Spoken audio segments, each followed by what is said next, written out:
Photo ഉണ്ട്. അതിലിങ്ങനെ റോഡൊന്നും ഇല്ല, ആ സർവീസ് റോഡ് മാത്രമേ ഉള്ളൂ. 1985 we open the doors of the hospital. അത് കൊച്ചു ഹോസ്പിറ്റൽ, 50 ബെഡ് ഹോസ്പിറ്റൽ. എന്റെ അച്ചാച്ചൻ he took the biggest risk of his life. ഇത് നടക്കോ ഇല്ലേന്ന് പോലും ആർക്കും അറിയില്ല. So many people told him, you are really mad. അന്ന് അപ്പൊ എറണാകുളം മെഡിക്കൽ സെന്റർ തന്നെയായിരുന്നു പേര്.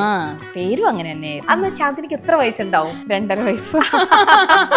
കുട്ടികൾക്കുള്ള ഫസ്റ്റ് ICUs എന്റെ അച്ഛനാണ് സെറ്റ് ചെയ്തത്. അത് EMC ഫസ്റ്റ്. അതുകൊണ്ട് തന്നെ എന്റെ ഡെലിവറി ഞാൻ ഈ NIC ഇവിടെയാണ് ഉള്ളതെന്ന് പറഞ്ഞുകൊണ്ട് ഞാൻ അവിടെയാണ് അതൊന്ന് ഓപ്റ്റ് ചെയ്തത്. ആളുടെ ഒരു പോളിസി എന്തായിരുന്നു വെച്ചാൽ ഈസി ആയിട്ട് നന്നായിട്ട് ഡെലിവറി ചെയ്ത് ഇപ്പൊ എന്തെങ്കിലും ഇഷ്യൂ ഉണ്ടെങ്കിൽ അപ്പൊ തന്നെ നെക്സ്റ്റ് ഫ്ലോറിലാണ് NICU. സോ അതിനൊരു എമർജൻസി സ്റ്റേഴ്സ് വല്ലതും ഉണ്ട് and you just transport the baby there. നമ്മള് 26 ആഴ്ചകളിൽ ഉണ്ടായ ബേബികളെ വരെ സുഖമായിട്ട് they have now become mothers and fathers themselves. അന്ന് തുടങ്ങിയപ്പോൾ EMCക്ക് കോമ്പറ്റീഷൻ ഉണ്ടായിരുന്നത് ഒരു പക്ഷേ ഒരു കോമ്പറ്റീറ്റർ ആയിട്ട് ഉണ്ടായിരുന്നത് മെഡിക്കൽ ട്രസ്റ്റും Krishna hospital, may be PNDM അങ്ങനെയൊക്കെ ആയിരുന്നിരിക്കാം. പക്ഷെ ഇന്നിപ്പോ നോക്കിക്കഴിഞ്ഞാൽ ഈ 41 ഇയേഴ്സ് കംപ്ലീറ്റ് ചെയ്യുമ്പോൾ plenty of hospitals ആണല്ലേ.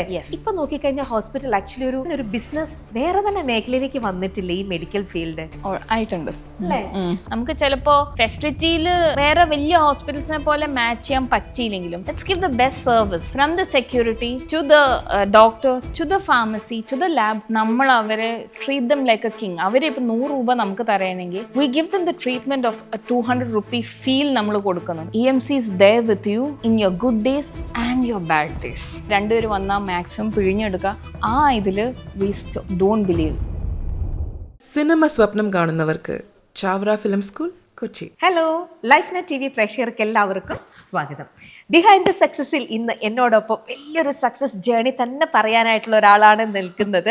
കാരണം ഇന്നിപ്പോൾ നമ്മൾ സക്സസ് ജേണി കേൾക്കുന്നത് നമ്മുടെ Ernakulam medical centre 41 years complete ചെയ്യാണ് ഈ Jan 25. അത് തുടങ്ങിയ ആളുടെ കൊച്ചുമോൾ, പേരക്കുട്ടി, ചെല്ലക്കുട്ടി, യെസ്, മിസ്സസ് ചാന്ദിനിയാണ് ഇന്ന് നമ്മളോടൊപ്പം ഉള്ളത്. Hello, welcome to the show. തുടങ്ങിയ സമയത്ത് 41 ഇയേഴ്സ് മുമ്പേ തുടങ്ങിയൊരു ഹോസ്പിറ്റലിന്റെ ചരിത്രങ്ങൾ ഞങ്ങൾ ഇന്ന് കേൾക്കാൻ പോവുകയാണ്. യെസ്, സോ എനിക്കറിയാം ചാന്ദിനി ഒരുപക്ഷെ അന്ന് തുടങ്ങിയ സമയത്ത് ചാന്ദിനി വളരെ കുട്ടിയായിരുന്നിരിക്കാം. എന്നാലും മുത്തശ്ശന്റെ ചെല്ലക്കുട്ടിക്ക് എന്തെങ്കിലുമൊക്കെ അച്ഛന്റെ വകയെന്നോ അമ്മയുടെ അടുത്തുനിന്നോ മുത്തശ്ശന്റെ അടുത്തുനിന്നൊക്കെയോ ഒരു കഥ പോലെ ആ ഒരു ഗ്രോയിങ് സ്റ്റേജില് EMC എന്തിന് എറണാകുളത്ത് വന്നു, എങ്ങനെ അത് മുത്തശ്ശനായിട്ട് അത് ഉണ്ടാക്കി, അത് എന്തിനു വേണ്ടി ചെയ്തു എന്നുള്ള കുറെ കഥകളും ആ കഥകളൊക്കെ ഒന്ന് ഞങ്ങളുടെ അടുത്തും കൂടെ ഷെയർ ചെയ്യൂ. മുത്തശ്ശൻ ഡോക്ടർ ആയിരുന്നില്ല, ബട്ട് സ്റ്റിൽ അദ്ദേഹം EMC പോലത്തെ ഒരു വലിയ ഹോസ്പിറ്റൽ അന്ന് തുടങ്ങി. അതെന്തായിരുന്നു അങ്ങനെ ഒരു കാരണം? സോ എൻ്റെ അച്ചാച്ചൻ ജനിച്ചത് കയ്പമംഗലം എന്ന് പറഞ്ഞൊരു കൊച്ചു ഗ്രാമത്തിലായിരുന്നു, ഇൻ കോസ്റ്റൽ തൃശ്ശൂര്. അപ്പോൾ അച്ചാച്ചൻ നന്നായി പഠിക്കുന്ന ഒരു കുട്ടിയായിരുന്നു, from a big joint family. പക്ഷേ അവിടെ അന്ന് എഡ്യൂക്കേഷൻ അത്ര ഒരു ഇമ്പോർട്ടൻസ് കൊടുക്കുന്ന ഒരു ഫാമിലി ബാക്ക്ഗ്രൗണ്ടിൽ നിന്നല്ലായിരുന്നു ആള്. അപ്പോൾ അവിടെ ആകെ അന്നൊരു ഫിഷറി സ്കൂൾ മാത്രമേ ഉണ്ടായിരുന്നുള്ളൂ. ആൻഡ് അവിടെ 5ാം ക്ലാസ് വരെ യൂഷ്വലി പഠിച്ചു കഴിഞ്ഞാൽ ആൾക്കാർ പിന്നെ ഫാമിലി ബിസിനസ്, അതായത് കയറോ അല്ലെങ്കിൽ കൃഷി, അതിലേക്കൊക്കെ ആയിരുന്നു പോവാറ്. ബട്ട് ആൾക്കത് താല്പര്യമില്ലായിരുന്നു. He wanted to further his education. അപ്പോൾ കാട്ടൂരായിരുന്നു എഡ്യൂക്കേഷന് പോയത്. അപ്പോൾ 10ാം ക്ലാസ് വരെ കംപ്ലീറ്റ് ചെയ്യാന്ന് പറഞ്ഞാൽ ഹി വാസ് ബോൺ ഇൻ 1921. അപ്പോൾ ആ കാലത്ത് 10th സ്റ്റാൻഡേർഡ് ഒക്കെ കഴിയാന്ന് പറഞ്ഞൊരു വലിയൊരു സംഭവമായിരുന്നു. ഡിഗ്രി എടുക്കുന്ന പോലെ തന്നെ. അപ്പോൾ ബ്രിട്ടീഷ് സാർമാരും ആയിരുന്നു ആൾക്കുണ്ടായിരുന്നത്. ആൻഡ് എന്താ പറ്റിയെന്ന് വെച്ചാൽ 10 കഴിഞ്ഞപ്പോൾ ടീച്ചർ പറഞ്ഞു, ഈ കുട്ടി നന്നായി പഠിക്കുന്ന കുട്ടി, ഇതിനെ ഒരു ഡോക്ടറോ എഞ്ചിനീയറോ അങ്ങനെ എന്തെങ്കിലും ആക്കണം. അപ്പോൾ വീട്ടുകാർ പറഞ്ഞു, പുള്ളി കയർ ബിസിനസ്സിലോട്ട് നാളെ കയറിയാന്ന് പറഞ്ഞു. എൻ്റെ അച്ഛൻ്റെ ചങ്ക് പൊട്ടിപ്പോയിന്ന് എനിക്കറിയാം, ബിക്കോസ് അത്രയും പഠിക്കാൻ ഇഷ്ടമുള്ള ഒരാളാണ്. അപ്പോൾ അവർ പറഞ്ഞു, എൻ്റെ പൊന്നുമോനെ ഇവിടെ നമുക്ക് ഒന്നിനും വകുപ്പില്ല, നീ വേണമെങ്കിൽ കയറിക്കോന്ന് പറഞ്ഞപ്പോൾ പുള്ളിക്ക് അത് ഒട്ടും പറ്റിയില്ല, ഒട്ടും താങ്ങാൻ പറ്റിയില്ല. ഞാൻ was working in A bank. ബാങ്കിൽ വർക്ക് ചെയ്തിരുന്ന ടൈമിലും ഞാൻ എൻ്റെ അമ്മാമ്മ പറഞ്ഞു കേട്ടിട്ടുണ്ട്, മോസ്റ്റ് ഓഫ് ദ ഇൻകം വീട്ടിലോട്ട് തന്നെയായിരുന്നു അയച്ചു കൊടുക്കാറ്. ചെറിയൊരു ഭാഗം മാത്രം he kept for himself. He was actually struggling. ഹെൽത്തൊക്കെ ഭയങ്കര മോശമായി അപ്പോഴേ പോവുമായിരുന്നു. അത് കഴിഞ്ഞ് പേർഷ്യയിൽ പോയി അവിടെ ഒരു ഓയിൽ കമ്പനിയിലായിരുന്നു ജോലി. അവിടെ വെച്ച് എൻ്റെ ഹിസ് ഫ്യൂച്ചർ ഫാദർ ഇൻ ലോനെ കണ്ടു. ആളായിരുന്നു അവിടുത്തെ സൂപ്പർവൈസർ, അതായത് എൻ്റെ അമ്മമ്മയുടെ അച്ഛൻ. ആൻഡ് അപ്പം അവിടെ വാർ കിടന്നു. വാർ വന്നപ്പോൾ അമ്മായച്ചൻ്റെയും മരുമോൻ്റെയും ജോലി പോയി. അവർ തിരിച്ച് നാട്ടിലോട്ട് എത്തി. എൻ്റെ അമ്മാമ്മയെ കല്യാണം കഴിച്ച് അവർ ദേ വെൻ ടു കുവൈറ്റ് ഇൻ 1953. എന്നിട്ട് അവിടുത്തെ ഒരു കൺസ്ട്രക്ഷൻ കമ്പനിയിൽ എൻ്റെ അച്ചാച്ചൻ 1981 വരെ ജോലി ചെയ്യുന്നു. അപ്പോൾ ആൾക്ക് ഭയങ്കര വിഷമമായിരുന്നു. ഒന്ന് ഞാൻ 10ാം ക്ലാസ് വരെ പഠിച്ചുള്ളൂ. So self സ്റ്റഡീസിലായിരുന്നു. പിന്നെ ആ ഒരു ഫയറി ആഗ്രഹം, ദാറ്റ് ഈസ് എനിക്ക് ഡോക്ടർ ആവാൻ പറ്റിയില്ല. സോ യൂഷ്വലി ആൾക്കാർ എന്താ ചെയ്യുക, ഒരു കാര്യം നടന്നില്ല എന്ന് വെച്ചാൽ ഡിപ്രഷൻ അടിക്കുക, അല്ലെങ്കിൽ അതിനെപ്പറ്റി കുറ്റം പറയുക, and always curse your fate. Exactly, അതെ. പക്ഷേ my grandfather was very different. ആള് ഭയങ്കര ഒരു സേവിങ് മെൻറ്റാലിറ്റി ഉള്ള ആളായിരുന്നു. എന്ന് വെച്ചാൽ it's never about your self, it is about your family. എപ്പോഴും ആൾ എന്നെ പഠിപ്പിച്ചേക്കുന്നത് നമ്മുടെ കോർ വാല്യൂസ് പറഞ്ഞാൽ ഞാൻ, എൻ്റെ വൈഫ്, എൻ്റെ പിള്ളേർ, എൻ്റെ മൈ ഫാമിലി, മൈ കമ്മ്യൂണിറ്റി, അതായിരുന്നു ആളുടെ ഇത്. സോ ആൾക്ക് ഒരു ഹോസ്പിറ്റൽ തുടങ്ങണം എന്നുള്ളൊരു ഇതായിരുന്നു. But he never told anyone about it. ആളിങ്ങനെ എല്ലാ പ്രാവശ്യം വരുമ്പോൾ കുറച്ച് സ്ഥലം വാങ്ങിക്കുമായിരുന്നു. അപ്പോൾ ആൾക്കൊരു CA ഉണ്ടായിരുന്നു. അപ്പോൾ സാറിനോട് അച്ചാച്ചൻ പറഞ്ഞു, ഞാനൊരു ഹോസ്പിറ്റൽ എനിക്ക് എന്തെങ്കിലും തുടങ്ങണം, ഞാനിങ്ങനെ കുറച്ച് സ്ഥലം വാങ്ങിക്കാൻ പോവാം. അപ്പോൾ എല്ലാവർക്കും അറിയുന്നത് MG റോഡാണ്. MG road is like the hospital road. We have medical trust, we have Krishna, then we have city, അങ്ങനെ എല്ലാ ഹോസ്പിറ്റൽസും ഉള്ള റോഡാണ്. അപ്പോൾ ഈ സെഡ് ഞാൻ എന്തായാലും വെണ്ണലയിലാണ് തുടങ്ങാൻ പോകണമെന്ന് പറഞ്ഞു. അപ്പം മോനെ വേലുണ്ണി എന്നായിരുന്നു എൻ്റെ അച്ചാച്ചൻ്റെ പേര്. അപ്പം ഇപ്പോഴും നമ്മുടെ സാറ് പറയും, ഞാനന്ന് പറഞ്ഞു എന്തേ പറയണേ, അവിടെ ഒരു സൈക്കിൾ പോലും പോകില്ല. ശരിക്കും അതാ. അപ്പൊ അന്നൊന്നും ബൈപ്പാസും ഇല്ല, ഒന്നുമില്ല. അവിടെ കാട് പിടിച്ച് കിടക്കുന്ന ഞങ്ങളുടെ ഫോട്ടോ ഉണ്ട്, അതിലിങ്ങനെ ഭയങ്കര എന്താ റോഡൊന്നും ഇല്ല, ആ സർവീസ് റോഡ് മാത്രമേ ഉള്ളൂ. അപ്പൊ പറഞ്ഞു, ഞാൻ കേൾക്കുന്നു ഒരു ഹൈവേ വഴി വരുന്നു. ഹൈവേ എപ്പോഴാണ് വന്നത്? Highway is only came in the 90s, probably 2000. ഇപ്പോഴാണ് ഹൈവേ ഒക്കെ വലുതായത്. അപ്പോൾ he was a person of vision. My vision is I want to give employment to the people around, and also I want to make sure people get affordable treatment. So ഭയങ്കര community ലെവലായിരുന്നു എൻ്റെ അച്ചാച്ചൻ. ഞാൻ എന്താ അങ്ങനെ പറഞ്ഞു വെച്ചാൽ, it's never ഹോസ്പിറ്റലിൽ നിന്നല്ല തുടങ്ങിയിരിക്കുന്നത്. Even while he was in Kuwait, നമ്മുടെ വില്ലേജിൽ നിന്ന് ആര് പോയി പറഞ്ഞാലും എനിക്കൊരു ജോലി വാങ്ങിച്ചിരുന്നു, he would take them happily to Kuwait. He took an entire village to Kuwait. ഇന്ന് ഞങ്ങളുടെ വില്ലേജ് കയ്പമംഗലം വില്ലേജ് എന്താ, യു നോ സ്ട്രേറ്റ് അവേ അതൊരു ഗൾഫ് റിട്ടേൺഡ് വില്ലേജാണ്.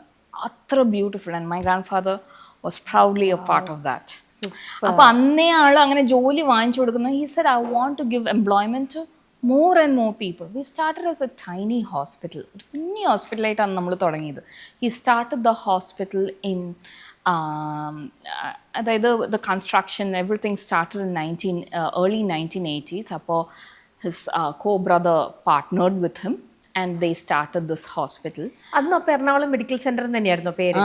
പേരും അങ്ങനെ തന്നെയായിരുന്നു. 1985 we opened the doors of the hospital. അത് കൊച്ചു hospital, 50 bed hospital. C it's always about starting small. എൻ്റെ അച്ചാച്ചൻ പഠിപ്പിച്ചേക്കുന്ന കുഞ്ഞി കാര്യങ്ങൾ എന്താണെന്ന് വെച്ചാൽ, ലുക്ക്, നമ്മൾ എന്നും പ്ലാൻ ചെയ്യുന്ന കാര്യങ്ങൾ അതേപോലെ നടക്കണമെന്നില്ല. പ്രോബബ്ലി ഇപ്പോൾ ഡോക്ടറായിട്ടായിരുന്നെങ്കിൽ he would have been in a little hospital looking after a few patients. അപ്പോൾ അത് പറ്റിയില്ല. And then he had to go through the longer path. ഒരു 30 years പാത്ത് വേറെ വഴി സഞ്ചരിച്ചു. He could have easily put the money in the bank and just let it sit there. പക്ഷെ ആൾ അതല്ല ചെയ്തത്. He took the biggest risk of his life. ഇത് നടക്കോ ഇല്ലേന്ന് പോലും ആർക്കും അറിയില്ല. So many people told him, you are really mad. പക്ഷേ it's about trusting yourself. നമുക്ക് എപ്പോഴും പലപ്പോഴും we all have this issue. കാര്യങ്ങൾ നടക്കാണ്ടുമ്പോൾ we blame the fate. Say, look, God was cruel to me. And you can scold everybody around. You can proclaim yourself to be depressed. ഒന്ന്. രണ്ടാമത്തെ കാര്യം, you've made money and then who's going to put a risk? വയസ്സാം കാലത്ത് ഒരു hospital തുടങ്ങി, അതും ഹോസ്പിറ്റലിനെ പറ്റി ഒരു ഐഡിയ ഇല്ലാത്ത. But it's like that vision, and you do it with your full intention and full purity. there is something which will align with you. അതാണ് universe and you will align to your highest good. അപ്പോൾ അത് എനിക്കതൊരു എന്താ പറയുക, എനിക്ക് എപ്പോഴും പലപ്പോഴും in my life ഒരു കാര്യം നടക്കാത്തപ്പോൾ ഐ തിങ്ക് അച്ചാച്ചൻ എങ്ങനെയായിരുന്നു വിചാരിച്ചത്, എനിക്ക് അച്ചാച്ചൻ്റെ അത്രയും I haven't reach that level. അച്ചാച്ചൻ it's easy to complain, but see there are 2 types of complaining. Active complaining, passive complaining.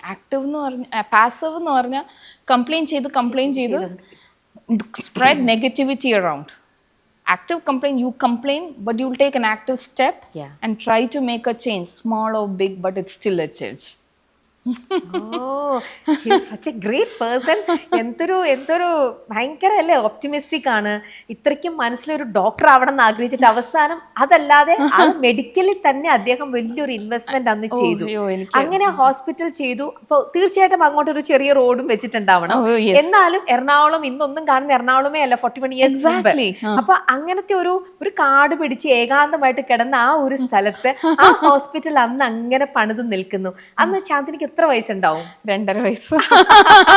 പക്ഷെ എൻ്റെ അച്ചാച്ചനാണെങ്കിൽ എല്ലായിടത്തും, ഞാൻ എൻ്റെ അച്ചാച്ചൻ്റെ കുട്ടിയായിരുന്നു. കാര്യം എല്ലായിടത്തും എൻ്റെ അച്ചാച്ചനായിരുന്നു എന്നെ സ്കൂളിൽ കൊണ്ടുവരിക, പിന്നെ ആളുടെ ഷോപ്പിങ്ങിന് പോവുക, അല്ല എല്ലാ കാര്യങ്ങളും പഠിപ്പിക്കുന്നത്. അപ്പോൾ അതിലൂടെ കുറേ കുഞ്ഞു കഥകളും ആളും എനിക്ക് പറഞ്ഞു തരും. ഭയങ്കരമായിരുന്നു എൻ്റെ അച്ചാച്ചൻ. Like he could see happiness in the worst ever situation. ഒരു പക്ഷേ ചാന്ദിനിയെ ഏറ്റവും കൂടുതൽ ലൈഫിൽ ഇൻഫ്ലുവൻസ് ചെയ്തിരിക്കുന്നതും ഏറ്റവും കൂടുതൽ ഇൻസ്പയർ ചെയ്തിരിക്കുന്ന ഒരു personality every time when I have a situation I think how would have Achachan solved this issue. Wow. അപ്പം ചാന്ദിനി എല്ലാ കാര്യം ലൈഫിൽ സ്മോൾ ടു എത്ര ബിഗ് കാര്യങ്ങൾ വന്നാലും അല്ലെങ്കിൽ എത്ര വലിയൊരു കോംപ്ലിക്കേഷൻ സ്റ്റേജിലോ എത്ര കോംപ്ലിക്കേറ്റഡ് ആയിട്ടുള്ള ഫേസ് വന്നാലും അച്ചാച്ചൻ ഇതിനെ എങ്ങനെയായിരിക്കും ഹാൻഡിൽ ചെയ്തിട്ടുണ്ടാവുക? ഭയങ്കരമായിരുന്നു. ആ സെയിം ട്രാക്കിലൂടെയാണല്ലേ ചാന്ദിനി അപ്പോൾ think ചെയ്യുന്നുണ്ടാവുക? I'm trying to. I don't know how much Achachan's diaries have been an absolute eye opener. കുറേ കാര്യങ്ങൾ he used to write which I would think, and then I think എൻ്റെ ലൈഫിലും how I can apply. He is beautiful. എപ്പോഴും അച്ചാച്ചനെ ഞങ്ങളോട് ഒരു കാര്യം പറയായിരുന്നു, you live your life in such a way, you think in future, how would the future generation see you? As an example, whether to be like you or whether not to be like you. You live your life and show. Don't give advice. നമ്മുടെ life is the biggest advice. അങ്ങനെ അച്ഛൻ ഹോസ്പിറ്റലിൽ ചെറുതായിട്ടുള്ളൊരു രീതിയിൽ hospital തുടങ്ങി. അപ്പം എല്ലാ ഡിപ്പാർട്ട്മെന്റ്സും കാര്യങ്ങളും അങ്ങനെയൊന്നും അന്ന് ഉണ്ടാവില്ല.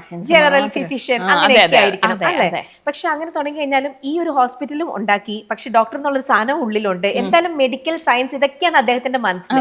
അതുകൊണ്ട് തന്നെ അദ്ദേഹത്തിന്റെ മക്കളെ എല്ലാം ഡോക്ടർ ആക്കാൻ തന്നെയായിരുന്നു. അതായത് അച്ഛൻ ചാന്ദിനിയുടെ അച്ഛനും അച്ഛൻ്റെ സിസ്റ്ററും രണ്ടുപേരും ഡോക്ടേഴ്സ് തന്നെയാണ്. അച്ഛൻ പീഡിയാട്രീഷ്യനും ആന്റി പത്തോളജിസ്റ്റും ആണ്.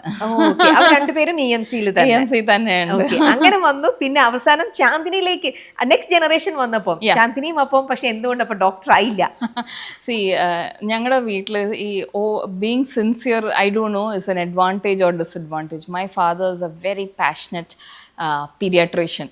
അപ്പോൾ ആള് എനിക്ക് തോന്നുന്നു ഞങ്ങൾ first many years I haven't really seen my father. He was busy setting up the NICU. കുട്ടികൾക്കുള്ള one of the first ICUs എൻ്റെ അച്ഛനാണ് സെറ്റ് ചെയ്തത്. അത് EMCയിലായിരുന്നു ഫസ്റ്റ്. അതുകൊണ്ട് തന്നെ എൻ്റെ ഡെലിവറി ഞാൻ ഈ NICU ഇവിടെയാണ് ഉള്ളതെന്ന് പറഞ്ഞുകൊണ്ട് അത് എന്ത് ഭംഗിയായിട്ടാണ് EMC തുടങ്ങിയപ്പോൾ തന്നെ NICU ചെയ്തത്. അതുകൊണ്ട് തന്നെ ഞാൻ അവിടെയാണ് അതൊന്ന് ഓപ്റ്റ് ചെയ്തത്. സോ ആളെ ഞാൻ കണ്ടിട്ടുമില്ല. He was so sincere. ഏത് പേഷ്യൻ്റ് എന്ത് നടന്നാലും he would be there. ഒരു സോൾ പ്ലെയർ ആയിട്ടായിരുന്നു ആൾ തുടങ്ങിയത്. And then he recruited more people as the demand increased. അപ്പോൾ അച്ഛൻ ഒബ്വിയസ്ലി നമ്മളെപ്പോഴും വിചാരിക്കാൻ നമ്മുടെ കുട്ടികൾ നമ്മളെ പോലെ ആവും. അപ്പോൾ അച്ഛൻ knew I was also little on the sincere side. അപ്പോൾ ആൾ പറഞ്ഞു, നീ ഇങ്ങനെ പോയാൽ മിക്കവാറും your husband won't be seen, so I think you better take a day job. അങ്ങനെ ഞാനൊരു എഞ്ചിനീയറായി പോയത്. പക്ഷെ മനസ്സിന്റെ ഉള്ളിൽ ഇത്രയ്ക്കും മുത്തശ്ശന്റെ ചെല്ലക്കുട്ടിക്ക് ആ ഒരു സയൻസ് സംഭവം എങ്ങനെയൊക്കെയോ എവിടേക്കോ അട്രാക്ട് ചെയ്തിട്ടുണ്ടാവില്ലേ അല്ലേ? അപ്പൊ അത് ഗിവപ്പ് ചെയ്യുക, അത് വിട്ടുകളയുക. അച്ഛൻ ഇങ്ങനെ പറയുമ്പോഴും ശരിക്കും ഞാനും കുഞ്ഞിലേക്ക് പറഞ്ഞു കേട്ടിട്ടുണ്ട്. എൻ്റെ അമ്മയൊക്കെ പറയണേ, നല്ല മിടുക്കിയായിട്ട് പഠിക്കുകയാണെങ്കിൽ ഡോക്ടർ ആവാണെന്ന് പറഞ്ഞാൽ ഒന്നെങ്കിൽ ഡോക്ടർ ആവണേ ഒരുപാട് പഠിക്കണം. അപ്പൊ പിന്നെ വേറൊരു കാര്യം, ഡോക്ടർ എന്ന് പറഞ്ഞാൽ ഒന്നെങ്കിൽ നല്ല ഡോക്ടർ ആവണം. നല്ല ഡോക്ടർ ആയാൽ അവിടെ ലൈഫ് ഉണ്ടാവില്ല. കാരണം ആ നല്ല ഡോക്ടർ ഓൾവേസ് അദ്ദേഹത്തിന് സമയമോ ഇതോ ദിവസമോ ഡേയോ കല്യാണമോ ഫംഗ്ഷനോ ഒന്നും അല്ല, ഫസ്റ്റ് പ്രിഫറൻസ് പേഷ്യൻസും അത് തന്നെ ആയിരിക്കണം. അപ്പൊ നമ്മുടെ കംപ്ലീറ്റ് ലൈഫ് നമ്മൾ അതിലേക്ക് ഡെഡിക്കേറ്റ് ചെയ്യണം. അപ്പോ നീ ചിന്തിക്ക്, അത് വേണോ അതോ നിനക്ക് കുറച്ചും കൂടെ ഒക്കെ ലൈഫ് എൻജോയ് ചെയ്യണം, എക്സ്പ്ലോർ ചെയ്യണം എന്നുണ്ടെങ്കിൽ ഓക്കെ. അപ്പൊ അങ്ങനെയാണ് ഇവിടെ same thoughts as your mother. My father also had. അപ്പൊ ഞാൻ അങ്ങനെ ഒരു എഞ്ചിനീയർ ആയി. ഓക്കെ. പക്ഷെ ഇന്നിപ്പോൾ ആ എഞ്ചിനീയർ ഇടയ്ക്ക് ഇൻ ബിറ്റ്വീൻ കുറെ നാളൊക്കെ ഓസ്ട്രേലിയയിലായിരുന്നു. പക്ഷെ എല്ലാം കഴിഞ്ഞ് തിരിച്ച് മുത്തശ്ശൻ ഇവിടെ കൊണ്ടുവന്ന് എത്തിച്ചു. ഇപ്പോൾ ഷീസ് ഇൻ ചാർജ് ഇവിടെ EMC യിലുണ്ട്. ഇവിടെ കാര്യങ്ങളെല്ലാം ആയിട്ടും എല്ലാം ഇപ്പൊ ഇവിടെ ഫുൾ ആക്റ്റീവായിട്ട് അച്ഛന്റെ കൂടെ മോളും ഉണ്ട്. ഈ NICU നമ്മള് എന്താ പറയാ, നമ്മളെല്ലാവരും വിചാരിക്കും നമ്മൾക്ക് നല്ലൊരു ഹെൽത്തി ബേബി കുഞ്ഞിനെ ദൈവം തരണേ എന്നാണ് നമ്മളെല്ലാവരും പ്രാർത്ഥിക്കുക. പക്ഷേ നമ്മുടെ ഈ സമയത്ത് EMCയിൽ NICU തുടങ്ങിയ സമയത്ത് എറണാകുളം അന്നേരത്തേക്ക് നമ്മുടെ സയൻസ് ഒക്കെ ഒരുപാട് ഇതായി. എറണാകുളം കുറേയൊക്കെ ഡെവലപ്പ് ചെയ്തു, ഒരുപാട് ഹോസ്പിറ്റൽസ് വന്നു. എല്ലാം ആയിരുന്നാലും ഈ എന്താ പറയാ, നമുക്ക് ഡെലിവറി കഴിയുമ്പോൾ നമുക്ക് പറയാൻ പറ്റൂല നമ്മുടെ ബേബി എന്തെങ്കിലും കോംപ്ലിക്കേഷൻസ് ഉണ്ടാവുമോ, എന്തെങ്കിലും ആയിരിക്കുമോ. ചില ഹോസ്പിറ്റൽസിൽ ചിലപ്പോൾ നല്ല ഗൈനയ്ക്ക് വേറെ ഹോസ്പിറ്റൽ ഉണ്ടാവാം, പക്ഷേ എന്തെങ്കിലും ഡെലിവറി കഴിഞ്ഞു അമ്മയ്ക്ക് കുട്ടിക്ക് എന്തെങ്കിലും ഒരു ഇതായാൽ പിന്നെ അവിടുന്ന് പിന്നെ ഷിഫ്റ്റ് ചെയ്യണം. NICU ഉള്ള ഹോസ്പിറ്റൽസ് വളരെ റെയർ ആണ്. അപ്പം അച്ഛന് അങ്ങനെ തന്നെ ഈ ഒരു കുട്ടികൾക്ക് വേണ്ടി വേറൊരു ഹോസ്പിറ്റലിലേക്ക് പോവാതെ നമ്മുടെ ഹോസ്പിറ്റലിൽ തന്നെ, എന്ത് ബ്യൂട്ടിഫുൾ ആയിട്ടുള്ള NICU ആണ്, and completely well organised, completely എല്ലാം എക്യുപ്ഡ്, ഭയങ്കര ഭയങ്കര സൂപ്പർ നീറ്റുമാണ്. ഞാനൊക്കെ ഡെലിവറിക്ക് മുമ്പേ കയറി കണ്ടതാണ് അതൊക്കെ. അപ്പൊ അത് അച്ഛന്റെ ഒരു ഇന്റൻഷൻ അത് എന്തുകൊണ്ടായിരുന്നു, അത് എന്തിനു വേണ്ടി ചെയ്യണം എന്നുള്ളതായിരുന്നു? അച്ഛൻ ഓൾവേസ് ബിലീവ്സ്, അച്ഛനെ ഈ കുട്ടികളെ ഭയങ്കര ഇഷ്ടമാണ്, ഭയങ്കര ഇഷ്ടമാണെന്ന് വെച്ചാൽ ഭയങ്കര. And he also loves mothers and children. I personally feel അച്ഛൻസ് ദ ഹാപ്പിയസ്റ്റ് വിത്ത് ചിൽഡ്രൻ. അപ്പോൾ ഒരു കാര്യം എന്താണെന്ന് വെച്ചാൽ, ഹി ഓൾവേസ് സെസസ് നമ്മൾ കഷ്ടപ്പെട്ടാണ് ഗർഭം, ഈ being pregnant is not the easiest job. നമ്മൾ കഷ്ടപ്പെട്ടാണ് 9 മാസത്തെ എത്തിക്കുന്നത്.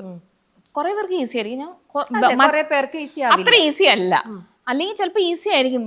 ബട്ട് ദെൻ ഇത് നത്തിങ് ഇസ് ഇൻ ആ ഹാൻഡ്. ഈ കുട്ടി ചിലപ്പോൾ ഇറങ്ങുമ്പോൾ കുട്ടിക്ക് എന്തെങ്കിലും ഒരു കോംപ്ലിക്കേഷൻ ഉണ്ടെങ്കിൽ that first 10 minutes is very very important. ആ 10 minutes നമ്മൾ ചെയ്യേണ്ട കാര്യങ്ങൾ ചെയ്താൽ the child still has A beautiful life ahead.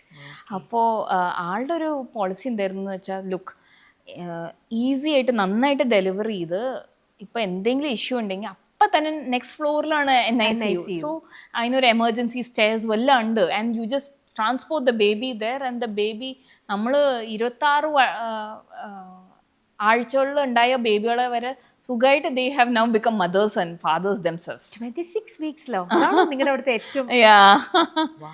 പക്ഷേ ഇറ്റ് ടേക്സ് മന്ത്സ് ഓഫ് എന്താ പറയാ ട്രീറ്റ്മെന്റ്. പക്ഷേ ദേ ആർ സ്റ്റിൽ, അവരൊക്കെ നല്ല സുഖമായിട്ട് ഓടിയാണ് നടക്കേണ്ട, അവര് തന്നെ ഇപ്പൊ അച്ഛനമ്മമാരായി കഴിഞ്ഞു. So it was a big risk those days. അദ്ദേഹത്തിന് എന്തെങ്കിലും ഒരു ബാഡ് എക്സ്പീരിയൻസോ അങ്ങനെ എന്തെങ്കിലും ഉണ്ടായിട്ടുണ്ടോ ഇതിനു മുമ്പ്, ഇങ്ങനത്തെ ഒരു കോംപ്ലിക്കേഷനോ? അതുകൊണ്ടാണോ അങ്ങനെ? ആള് നല്ലൊരു സ്ഥലത്താണ് പഠിച്ചത്, KMC മണിപ്പാലിൽ. അവിടെയായിരുന്നു നല്ല NICU ഉണ്ടായിരുന്നു. അപ്പോൾ ആളിങ്ങനെ എപ്പോഴും ഞാൻ കണ്ടിട്ടുണ്ട് എൻ്റെ അച്ഛനെ. ഇപ്പോൾ വെൻ ഹി ട്രാവൽസ് എന്തെങ്കിലും നല്ലൊരു സാധനം കാണുകയാണെങ്കിൽ ആള് ഭയങ്കരമായിട്ട് he'll put that intention, look, I want to have that.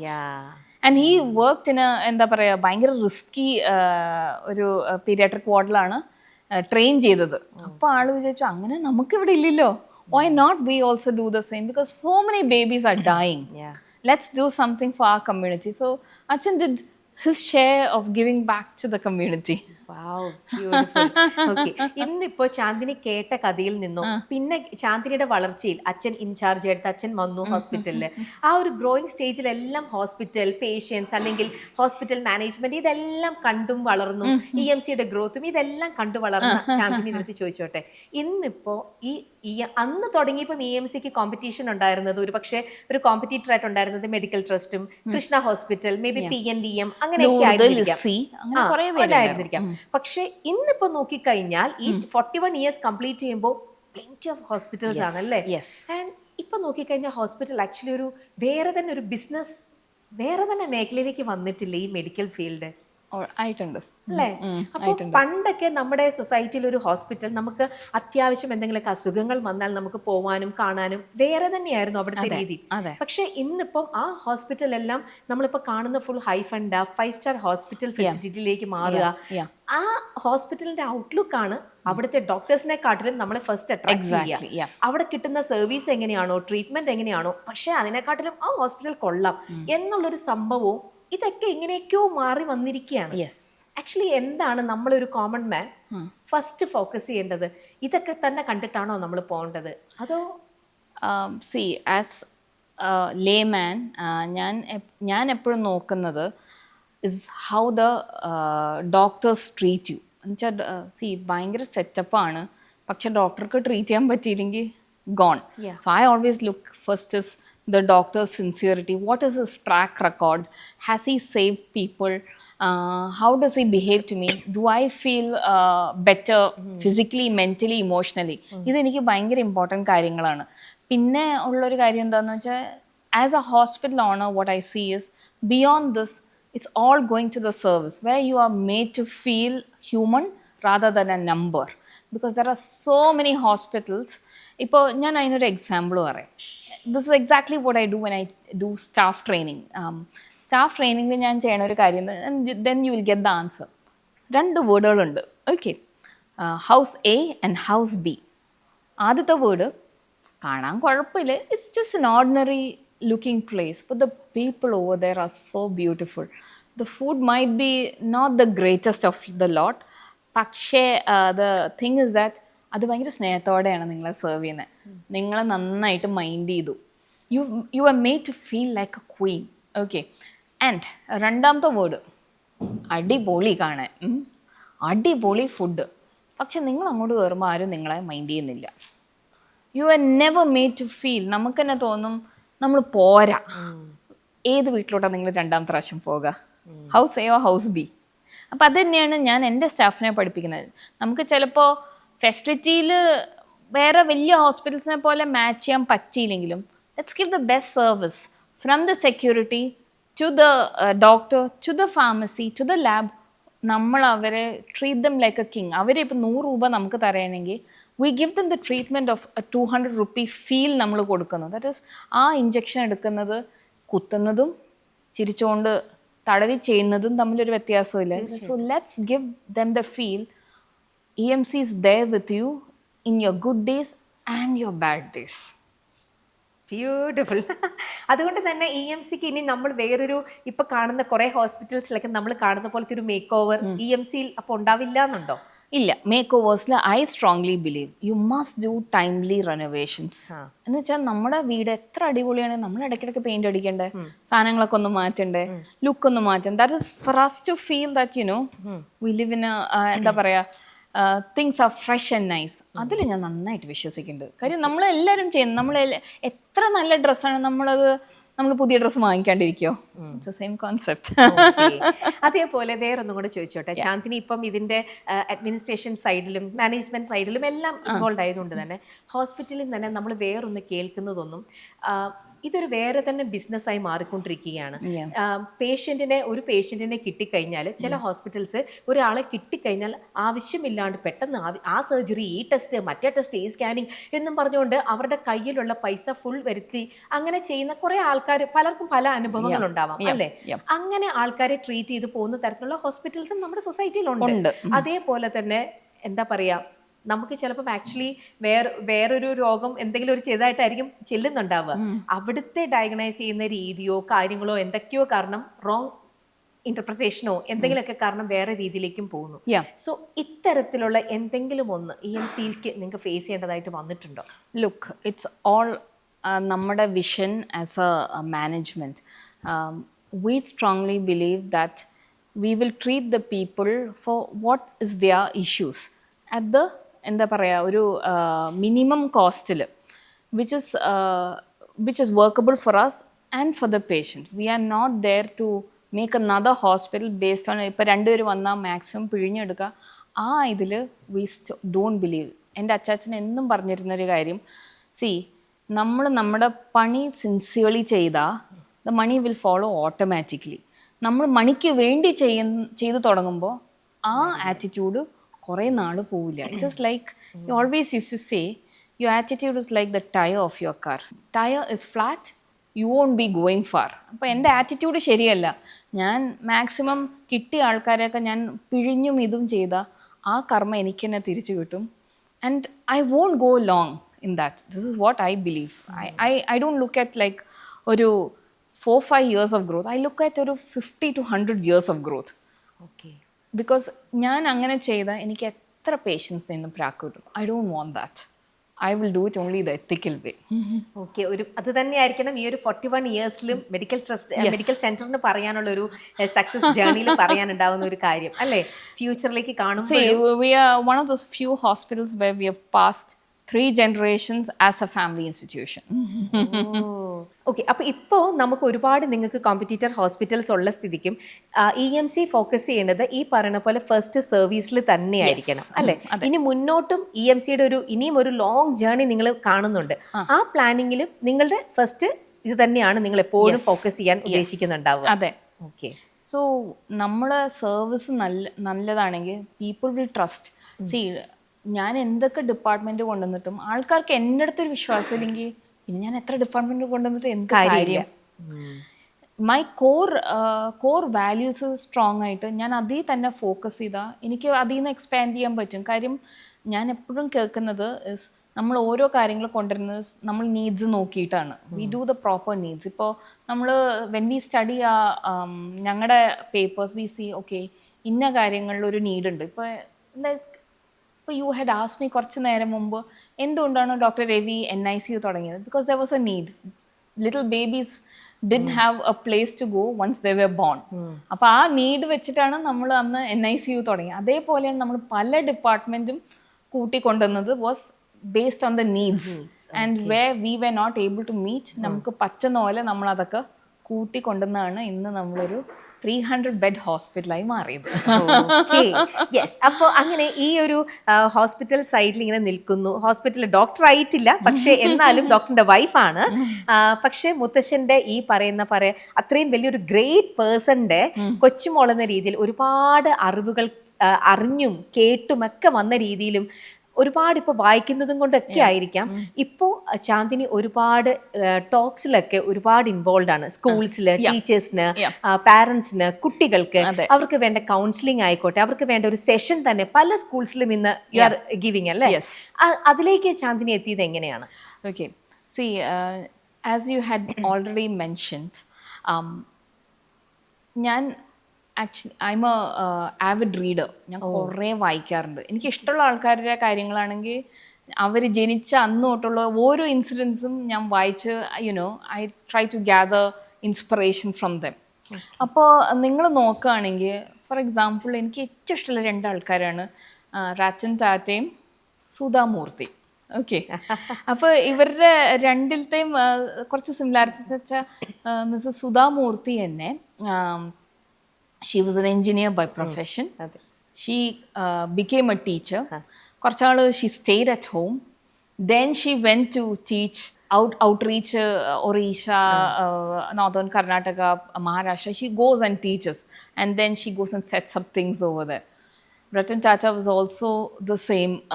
ഭയങ്കര അടിപൊളിയാണ് സർ. രണ്ടുപേരുടെ ഇതിൽ നോക്കുകയാണെങ്കിൽ look for their personal growth what they did was അവരാദ്യം നോക്കിയത് അവരുടെ സ്റ്റാഫിനെ നന്നായി കൊണ്ടുനടക്കുക, അവരുടെ കമ്മ്യൂണിറ്റിയെ നന്നായി കൊണ്ടുനടക്കുക. they were such visionary leaders. they were different from others. അപ്പോൾ എനിക്ക് അത് ഭയങ്കര ഇൻസ്പയറിംഗ് ആയിരുന്നു. എൻ്റെ അച്ചാച്ചനും ഇങ്ങനെ തന്നെയായിരുന്നു. he used to spend good amount of time when he was in Kuwait doing spoken English. പിന്നെ ഇവിടെ he used to go ഞങ്ങളുടെ കമ്മ്യൂണിറ്റി ആക്ടിവിറ്റീസ്, ഞങ്ങളുടെ community was pretty backward 40 years ago. അപ്പോൾ അതിന് വേണ്ടിയുള്ള കുറേ കാര്യങ്ങൾ ആൾ ചെയ്തിരുന്നു. He use to teach and ഒരു ഫൗണ്ടർ ഓഫ് 1 സ്കൂൾ. അപ്പോൾ അങ്ങനെ കുറേ കാര്യങ്ങൾ ചെയ്തിരുന്നു.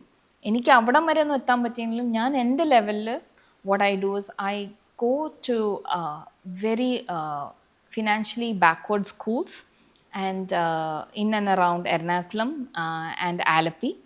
എന്നിട്ട് I teach children on wellbeing. That is how to be happy. പിന്നെ പാരൻറ്റിങ് ക്ലാസ്സസ് ഞാൻ ചെയ്യും. I do millet cooking classes.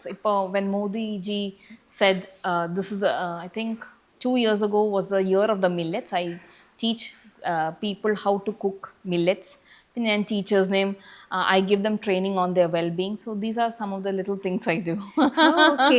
അപ്പൊ ഈ വെൽബീങ് ക്ലാസ്സസ് എടുക്കുന്നോണ്ട് തന്നെ ചോദിച്ചോട്ടെ, ഇപ്പൊ കുറേ നമ്മുടെ എറണാകുളത്തെ ആലപ്പിയിൽ ഒരുപാട് സ്കൂൾസിലും ഉണ്ട്. കോമൺ ആയിട്ട് ഇവിടെ എല്ലാം കാണുന്ന കുട്ടികളിൽ ഏറ്റവും കാണുന്ന പ്രോബ്ലം എന്തൊക്കെയാണ്? Some of the problems which they really face are not because of them. അവർ കാരണമല്ല ഈ പ്രോബ്ലംസ് നടക്കുന്നത്. It's basically they are having difficult situations in their life. Most of the schools where I am invited to teach have issues. ഒന്ന് screen ടൈമാണ് the general issue. പക്ഷെ screen ടൈമിനുള്ള കാര്യം എന്താണെന്ന് വെച്ചാൽ mostly there are no parents at home, or parents are disinterested, അതല്ലെങ്കിൽ parents are broken, or some of the parents have died, they are in someone else's care. ഇപ്പം ഞാനൊരു സ്കൂളിൽ I was one of the most challenging schools I had to teach was വെൽബീങ്ങിനെ പറ്റി പഠിപ്പിക്കണമായിരുന്നു. അതിൽ എനിക്ക് 2 conditions തന്നിരുന്നു. സ്ത്രീകളെ പറ്റി സംസാരിക്കാൻ പാടില്ല, ലവ് എന്ന് പറഞ്ഞ വാക്കും പറയാൻ പാടില്ല. So I as why can't I use these 2 words? Because it is a boys' school over here. അവിടെ എങ്ങനെയാണെന്ന് വെച്ചാൽ those kids are dumped by their parents on the road. Mostly mothers or fathers, mothers want to marry someone else, or they have no money to look after. അപ്പോൾ these kids are dumped. അപ്പോൾ അവർക്ക് അതുകൊണ്ട് അമ്മമാരോട് പൊതുവേ ഒരു ദേഷ്യമാണ്. they don't believe in love. അങ്ങനെയാണെങ്കിൽ love ഉണ്ടായിരുന്നു, why were they dumped on the road? അപ്പോൾ അങ്ങനെ ഒരു ഭയങ്കര class I had to do. And ഞാൻ അന്ന് പറഞ്ഞത് അയ്യോ ഇങ്ങനൊരു ക്ലാസ്, ബിക്കോസ് എനിക്ക് ഞാൻ ലവിന് കുറേ ഇമ്പോർട്ടൻസ് കൊടുക്കാം, സ്നേഹം, അത്. And I couldn't use those words and I ended up teaching them for almost more than 1.5 hours. Last ഞാൻ അവിടെ ഇറങ്ങുമ്പോൾ ഐ വാസ് സോ വറിഡ്, കല്ലെറിയോ എന്തെങ്കിലും ചെയ്യോ, because the teacher did say അവർക്ക് ഇഷ്ടമായില്ലെങ്കിൽ അവരൊന്നിനെ കൂവി വിടും, അല്ലെങ്കിൽ അവർ ഇറങ്ങിപ്പോവും. 2 നടന്നില്ല. Instead I have this child who hugs me and says, when are you coming again? Super. അല്ല, അപ്പം അത്തരത്തിലുള്ളൊരു ബാക്ക്ഗ്രൗണ്ടിൽ നിന്ന് വരുന്ന കുട്ടികളിലാണോ നമ്മൾ ഇന്നിപ്പോൾ ഈ കുറേ കുട്ടികളിലൊക്കെ ഡ്രഗ്സും ചീത്ത രീതിയിലേക്കൊക്കെ ഒരുപാട് ഇന്നത്തെ യങ്സ്റ്റേഴ്സും പ്രത്യേകിച്ച് കിഡ്സ് ഒക്കെ പെട്ടെന്ന് പോകുന്നതായിട്ടാണ് ഇന്നത്തെ നമ്മൾ കാണുന്നത്. സോ അതിൻ്റെയൊക്കെ ഒരു മെയിൻ റീസൺ എന്ന് പറയുന്നത് broken family is a number 1 reason. Abuse is another reason. Traumatizing events, കുട്ടികൾക്ക് പറയാൻ പറ്റാണ്ട് they go into depression. See, നമുക്ക് ഡിപ്രഷൻ ആവുന്നതിൻ്റെ main reason is not because നമ്മൾ അവരുടെ ഇന്ന് ടി വി കാണാൻ പാടില്ല, ഇതൊന്നും അല്ല എൻ്റെ reason. There are proper reasons. അതായത് if a child was abused, ചൈൽഡിന് പറയാൻ പറ്റുന്നില്ല, അപ്പോൾ അത് ഉള്ളിൽ കിടന്ന് അത് it comes out as intense sadness, ദേഷ്യം, or you feel like going through another route, you need comfort. അപ്പോൾ ആ കംഫർട്ടിന് വേണ്ടി ഇപ്പോൾ you are going through a situation, അല്ലെങ്കിൽ വീട്ടിൽ parents are broken, father took in another wife, all these are happening. അപ്പോൾ what is happening is that ഈ drugs കൊടുക്കുന്ന ആൾക്കാർക്ക് പെട്ടെന്ന് ഇവരെ മനസ്സിലാവും these kids are looking for comfort. Okay. And then it's so easy to target them. അല്ലെങ്കിൽ വീട്ടിൽ പൈസ ഇല്ലാത്തതുകൊണ്ട് to help out let's pedal some drugs. Lot of situation. Pinne, of course, there is a group of people who just want to experiment with life. Cinema സ്വപ്നം കാണുന്നവർക്ക് Chavara film school, Kochi.